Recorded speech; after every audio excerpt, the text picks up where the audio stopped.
Ada pertanyaan masuk tentang bacaan buka puasa. Ini sudah pernah kita bahas ya, tentang bacaan buka puasa.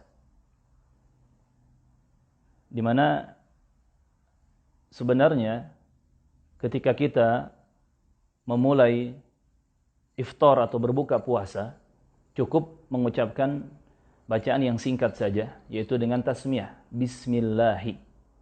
Bismillahi. Ini umum ya. Seperti kita makan atau minum kapanpun itu. Kita baca bismillahi. Tidak perlu diawali dengan doa apapun. Cukup dengan bismillahi, kemudian kita makan kurma, atau makan semangka, atau minum air putih, ataupun yang lainnya. Barakallahu fikum. Adapun doa Allahumma laka sumtu wa bika amantu dan seterusnya, itu tidak ada dalil yang sahih tentangnya. Adapun beberapa riwayat yang menyebutkannya, seperti riwayat Abu Daud ya, itu riwayat yang mursal, dan mursal ini terputus dari tabi'in kepada Rasulullah, sehingga masuk ke dalam jenis kategori hadis yang lemah, hadis yang dhaif. Dan hadis yang dhaif tidak bisa kita amalkan. Jadi tidak benar kalau kita buka puasa dengan bacaan Allahumma laka sumtu dan seterusnya. Kemudian ada di sana doa dhahabat dhama'u wa batallatil 'uruqu wa thabatal ajru insyaallah. Hadis ini pun diperselisihkan oleh para ulama hadis. Ada yang mengatakan hadisnya sahih, ada yang mengatakan hadisnya dhaif ya. Sehingga ulama yang mengatakan hadis ini dhaif tidak mengamalkannya. Sedangkan ulama yang mengatakan hadisnya sahih di tingkatan hasan sahih seperti Syekh Al-Albani, maka mengamalkannya. Namun para ulama mengingatkan bahwa bacaan dhahabat dhama'u dan seterusnya itu dibaca pertama ketika seseorang sudah membatalkan puasanya dengan iftar. Jadi bukan sebelum, tetapi setelah membatalkan puasa dengan iftar. Yang kedua, lebih tepatnya doa itu atau bacaan tersebut dibaca di waktu-waktu sedang panas ya. Cuacanya sedang gerah. Cek orang Sunda mah hareudang ya. Tidak di semua waktu. Itu faedah yang disebutkan oleh Syekh Muhammad Al-Utsaimin rahimahullahu taala. Jadi simple kalau kita mau buka puasa, bismillah dulu. Kemudian makan kurma, kalau tidak ada diganti semangka, kalau tidak ada juga diganti dengan air putih. Selesai membatalkan puasa, kalau cuacanya panas, maka bisa dibaca doa dhahabat dhama'u wa batallatil 'uruqu wa thabatal ajru insyaallah. Artinya telah hilang dahaga haus itu dan telah basah urat-urat dan telah ditetapkan atau dicapai pahala insyaallah taala. Dan yang pasti ketika kita iftar, ini momen untuk kita memanjatkan doa apapun doanya kepada Allah Azza wa Jalla. Doa secara umum tanpa harus mengkhususkan doa ini dan itu. Doa apapun secara umum kita panjatkan kepada Allah Subhanahu wa taala. Kenapa? Karena kata Rasulullah, inna lis-sha'im 'inda fitrihi la da'watan ma turaddu. Orang yang berpuasa ketika dia iftar, ketika dia berbuka puasa, maka dia punya doa yang kalau dia berdoa itu tidak akan ditolak oleh Allah Azza wa Jalla. Dia punya momen atau kesempatan spesial yang kalau dia berdoa, maka doanya pasti diijabah, dikabul oleh Allah Azza wa Jalla. Sehingga ketika akan iftar atau sedang iftar atau setelah iftar ya, ini momen mustajab untuk doa-doa kita. Maka manfaatkan dengan doa-doa yang indah, dengan doa-doa yang baik ya, doa-doa yang kita panjatkan kepada Rabbul Izzah, Rabbul Alamin, Allah Subhanahu wa taala. Baik, teman-teman rahimani wa rahimakumullah. Masuk pertanyaan di sini dari Aldan Nurzen. Barakallahu fikum, ahlan wa sahlan. Ustaz, apakah malam Lailatul Qadar hanya di malam ganjil? Ini kemungkinan terbesarnya terjadi di malam-malam ganjil. Di 10 malam terakhir Ramadan, malam ke-21, 23, 25, 27, dan 29. Ini mayoritas terjadinya malam Lailatul Qadar di malam-malam ganjil. Kemungkinan besar terjadinya di situ. Namun, beberapa riwayat juga menyebutkan bahwa tidak menutup kemungkinan Lailatul Qadar terjadi di malam-malam genap. Jika Allah menghendaki, maka akan terjadi. Bisa saja ya, Lailatul Qadar terjadi di malam ke-22, 24, 26, 28 atau 30 ya, bisa jadi. Semua kembali kepada masyiah, kehendak Allah tabaraka wa taala. Namun memang kemungkinan besarnya dan seringnya terjadi Lailatul Qadar itu di malam-malam ganjil. Tapi di sini subhanallah ada faidah yang sangat indah dari para ulama seperti Syekh Muhammad Al-Utsaimin rahimahullah menyebutkan bahwa siapa yang menghidupkan 10 malam terakhir Ramadan. Jadi mulai dari malam ke-21, 22, 23, 24, 25, 26, 27, 28, 29 sampai ke 30 kalau memang harus 30 hari Ramadannya, dia hidupkan semua malam-malam itu. Dari maghrib sampai subuh dia begadang. Salat maghrib ya, salat isya, rawatib ba'diyah maghrib, ba'diyah isya, kemudian salat tarawih, witir ya atau tahajud, tilawah Quran, berdoa, berzikir, dia menangis ya, beristighfar, taubat, membaca buku Islam dan seterusnya. Kalau dia hidupkan 10 malam terakhir bulan Ramadan, 10 malam terakhir bulan Ramadan, maka pasti dia mendapatkan Lailatul Qadar. Karena andai pun terjadi di malam ke-21-nya, atau 23, atau 27, dimanapun terjadinya di 10 malam terakhir, ketika dia menghabiskan 10 malam terakhir itu dengan ihya'ul lail, menghidupkan malam-malamnya, memanfaatkan dengan amal ibadah dan amal soleh, 10 malam terakhir Ramadan, maka pasti dia mendapatkan Lailatul Qadar. Jadi solusinya, jalan keluarnya untuk kita mendapatkan Lailatul Qadar tanpa harus kita menunggu malam-malam ganjilnya, tanpa harus kita menerka-nerka kayaknya di malam ke-25 nih, kayaknya di malam ke-27 nih. Nggak perlu seperti itu, cukup kita menghabiskan semua malam di 10 malam terakhir Ramadan dengan amal-amal ibadah, dengan amal-amal saleh dan kebaikan. Barakallahu fikum. Jadi pasti ya orang yang 10 malam terakhir sibuk menghabiskan 10 malam itu dengan ibadah kepada Allah, pasti dia mendapatkan Lailatul Qadar. Taib. Selanjutnya dari Kang Akbars, pakai S, Kang Akbars, barakallahu fikum. Bismillah. Afwan Ustaz, ana ingin bertanya. Ya, siap diafanin ya. Bagaimana hukumnya membayar hutang menggunakan transferan pulsa dikarenakan ana hanya punya nomor HP-nya dan tidak dikasih tahu kalau sudah bayar. Barakallahu fikum. Hutang itu sebenarnya dibayar dengan bentuk awal yang kita meminjam. Kalau kita hutang uang, ya dibayar dengan uang. Kalau kita hutang makanan, misalkan beras, ya dibayar dengan beras juga. Kalau kita hutang benda, maka dibayar dengan benda dan seterusnya. Tetapi kalau kita ada komunikasi, ada kesepakatan, ada pembicaraan dengan orang yang piutang, yang dia meminjamkan kepada kita, boleh tidak dirubah bentuk pembayarannya, tetapi nominalnya tetap sama, harganya sama.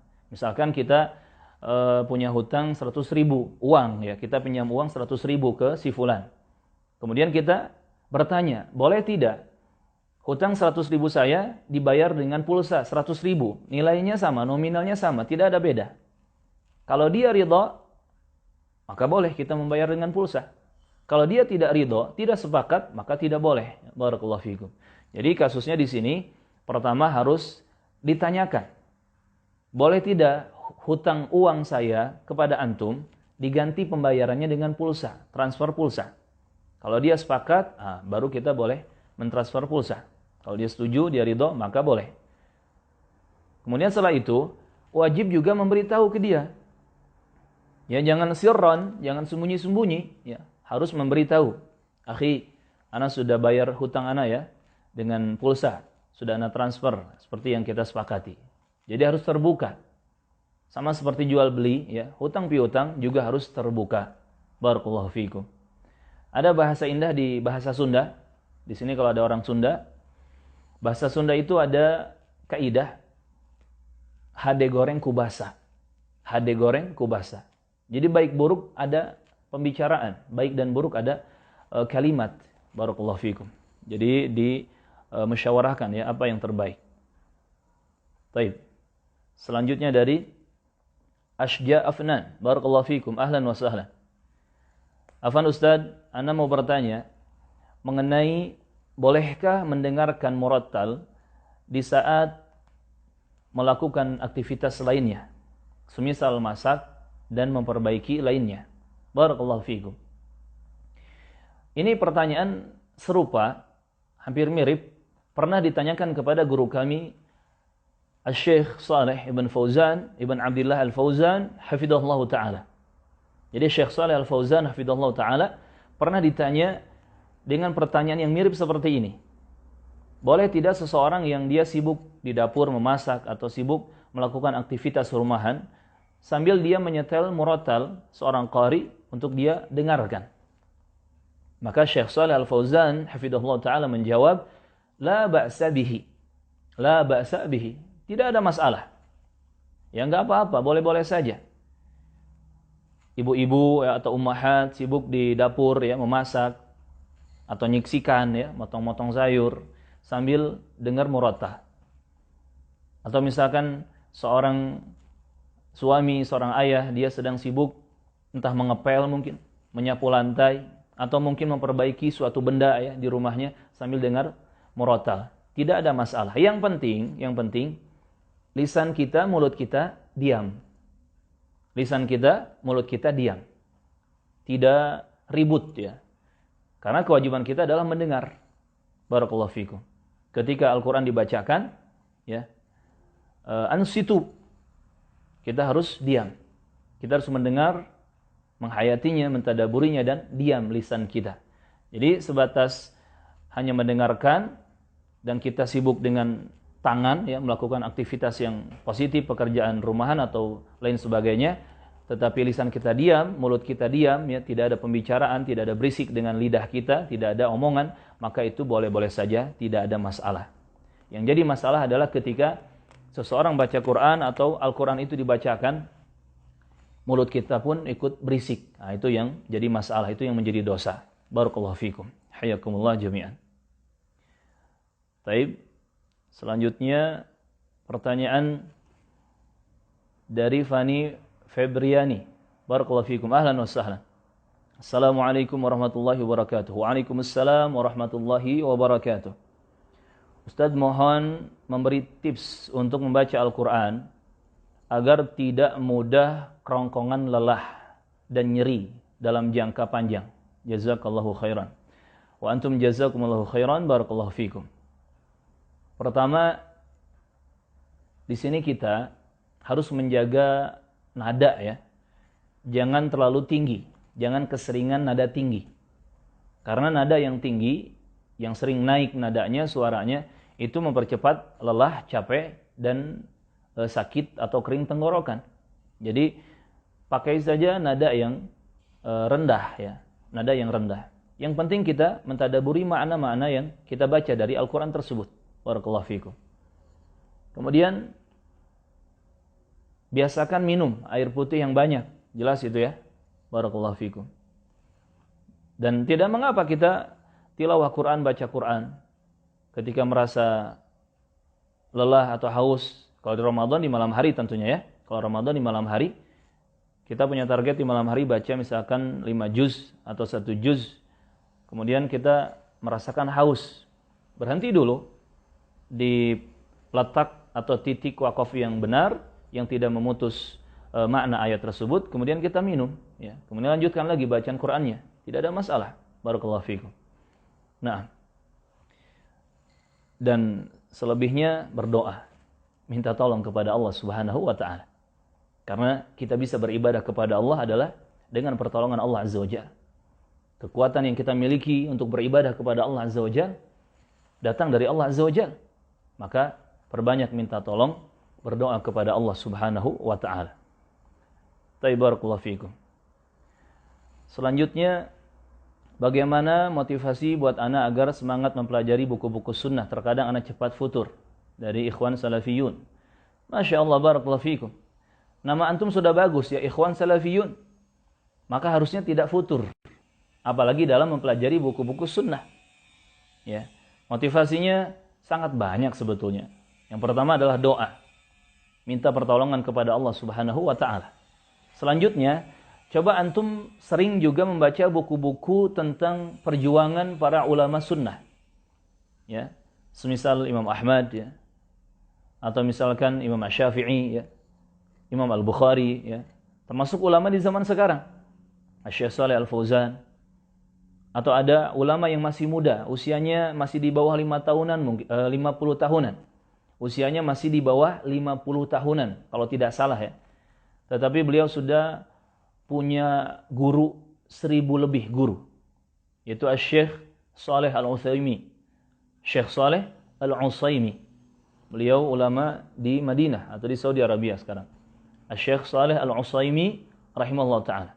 Baca ya perjalanan biografi sejarah hidup para ulama, terkhusus para salaf ya, sahabat, tabi'in, atba'ut tabi'in radhiyallahu taala anhum.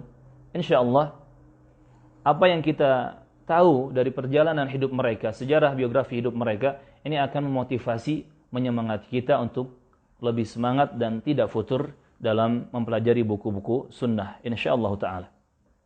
Taib. Dari Azmi Latif, ahlan wa sahlan. Bismillah, afwan Ustaz, izin bertanya. Taib, diizinkan. Bagaimana cara agar tetap semangat mengkhatamkan Al-Qur'an? Yang jelas imannya harus diperkuat, takwanya harus diperkuat. Kemudian ingat, kita membaca Quran itu ibadah dan kita mengejar pahala dari Allah Azza wa Jalla. Bukan karena ingin disebut qari, bukan karena ingin mengejar target Ramadan ya. Karena malu kalau tidak khatam di bulan Ramadan, malu sama keluarga, malu sama teman-teman. Bukan seperti itu, tetapi harus ikhlas karena Allah, mengharapkan pahala dari Allah Subhanahu wa taala. Barakallahu fikum. Nanti ini muncul pertanyaan juga tentang Al-Quran ya, insyaallah ta'ala. Assalamualaikum Ustaz, waalaikumsalam warahmatullahi wabarakatuh. Ustaz, udah tahukah kabar duka dari Kalsel, Kalimantan Selatan? Waalaikumsalam warahmatullahi wabarakatuh. Ada apa di Kalsel? Anda belum tahu. Barakallahu fikum. Yang pasti, jika ada musibah yang menimpa saudara kita kaum muslimin, dimanapun ya, di tempat manapun, di daerah manapun, kita berdoa kepada Allah Subhanahu wa ta'ala, doa pertolongan untuk mereka, doa yang terbaik ya untuk mereka. Barakallahu fikum. Assalamualaikum Ustaz, waalaikumsalam warahmatullahi wabarakatuh. Semoga Ustaz selalu dalam lindungan Allah wa iyyakum. Semoga kita semua, terkhusus antum yang menyimak ya di sore hari ini, semoga antum dan keluarga yang ada di rumah ya selalu dalam lindungan Allah dan pertolongannya. Allahumma amin. Ustaz, syahwat saya besar. Saya pengen nikah, tapi masih kuliah. Bagaimana solusinya? Barakallahu fikum. Akhi, barakallahu fik. Tidak ada masalah antum nikah sambil kuliah. Tidak ada masalah antum nikah sambil kuliah. Nikah itu bukan penghalang untuk kuliah. Ya bahkan banyak teman-teman kita, ustaz-ustaz kita yang kuliah di Madinah bahkan, ya, tetapi sudah punya istri. Dan kalau mau jujur, dulu ana nikah yang pertama itu ketika ana masih nyantri juga, ngajar sambil belajar, itu di usia 18 tahun. Ana menikah di usia 18 tahun. Dan tidak menghalangi untuk belajar. Sampai Allah mudahkan untuk belajar ke Saudi Arabia. Alhamdulillah. Yang penting niatnya diluruskan. Apalagi antum ingin menyelamatkan diri dari perbuatan yang nista, yang haram. Ini bagus ya, ini ibadah. Niatkan nikah itu ibadah. Walaupun sambil kuliah, tidak ada masalah, tidak ada halangan. Barakallahu fikum. Jadi solusinya nikah ya sambil kuliah atau kuliah sambil nikah. Barakallahu fikum. Semoga Allah mudahkan akhi. Semoga Allah mudahkan. Dilihat wabah sekarang masih bertambah lalu. Dan asalnya untuk mencari Lailatul Qadar di masjid Ustaz seperti i'tikaf. Namun beberapa masjid ditutup, lalu bagaimana beriktikaf di rumah? Ini darurat ya. Kondisinya darurat. Kita tidak bisa i'tikaf di masjid untuk tahun ini. Karena aturan Islam dan juga arahan pemerintah sudah sangat bagus untuk kita diam di rumah agar mendapatkan maslahat yang lebih besar. Karena kalau kita sering-sering keluar rumah, sering-sering berkumpul dengan orang banyak, maka terancam madarat yang sangat besar. Virus corona ini mengancam nyawa kita. Ya. Bukan cuman batuk flu, akhi. Tetapi virus corona ini bisa menyebabkan kita mati, meninggal dunia. Maka tidak ada itikaf di masjid untuk tahun ini. Qadarullah wa masya'a fa'al. Kita harus sabar ya. Namun, walaupun tidak ada itikaf di masjid, dan tidak bisa juga itikaf di rumah, nggak bisa. Itikaf di rumah nggak bisa. Namun, pencarian Lailatul Qadar itu tetap kita usahakan, kita kerjakan. Artinya, walaupun kita di rumah sendiri-sendiri, di rumah masing-masing, kita begadang dari mulai maghrib sampai subuh, ya, mencari Lailatul Qadar dengan menghabiskan waktu ibadah kepada Allah, beramal saleh. Ini tetap kita lakukan di rumah masing-masing, walaupun tidak i'tikaf di masjid. Barakallahu fikum. Insyaallah taala, kalau niatnya kita tetap ingin i'tikaf di masjid, tetapi hanya bisa di rumah saja karena kondisi wabah seperti ini, insyaallah taala pahalanya tetap ada, dan juga insyaallah taala barakallahu fikum kita akan mendapatkan keberkahan Lailatul Qadar itu insyaallah taala. Ustaz, jika seseorang bermaksiat ketika berpuasa seperti mendengarkan musik akan mengurangi pahala puasanya. Apa hal tersebut tetap berlaku jika melakukannya setelah buka puasa? Intinya, teman-teman rahimakumullah, ketika berpuasa atau sudah buka puasa di bulan Ramadan ini, dosa dan pahala semua ada hitungannya. Amal ibadah, kebaikan, dan dosa kesalahan semua ada hitungannya. Antum berpuasa nih di siang hari. Puasa antum ada pahalanya. Antum mendengarkan musik, pendengaran antum terhadap musik ada dosanya. Ketika sudah buka puasa di malam hari, ya, antum misalkan sholat tarawih, antum baca Quran, itu berpahala. Tapi antum juga setelah itu baca lagu-lagu atau mendengarkan musik-musik, itu berdosa. Intinya baik dan buruk ada hitungannya, ya. Yang berpahala ada pahalanya, yang berdosa ada dosanya. Baik. Bolehkah kita menggunakan GoPay kemudian memanfaatkan diskonnya? Tapi di akhir transaksi kita memberikan uang tips agar biaya totalnya sama seperti ketika kita bayar dengan cash. Di sini ada ribanya jamaah. Ya. Kalau mau pakai GoPay ataupun uang-uang elektronik lainnya, uang-uang digital, ya, dompet digital, usahakan kita hanya menggunakan harta nominal uang yang kita miliki saja, tanpa kita mengambil diskonan-diskonannya. Karena dikhawatirkan diskonan-diskonan ini jatuh ke dalam riba. Misalkan kita punya uang di dompet digital itu misalkan 500.000. Nah, diskon-diskonnya, promo-promonya, ya, potongan-potongan harga dari GoPay itu nggak perlu kita ambil. Itu bisa jadi riba. Cukup kita menggunakan 500.000 yang kita punya di situ. Jadi 500.000 yang ada di situ tidak boleh berkurang, tidak boleh bertambah, kecuali berkurangnya hanya untuk bayar administrasi kepada pihak GoPay. Itu nggak ada masalah. Tetapi kalau ambil diskon, khawatir jatuh ke dalam riba. Barakallahu fikum. Walaupun dibayar dengan cara memberi tips, ya, sehingga bayarnya cash, itu tetap, ya, tidak dibenarkan. Barakallahu fikum. Nah, kita masuk pertanyaan dulu.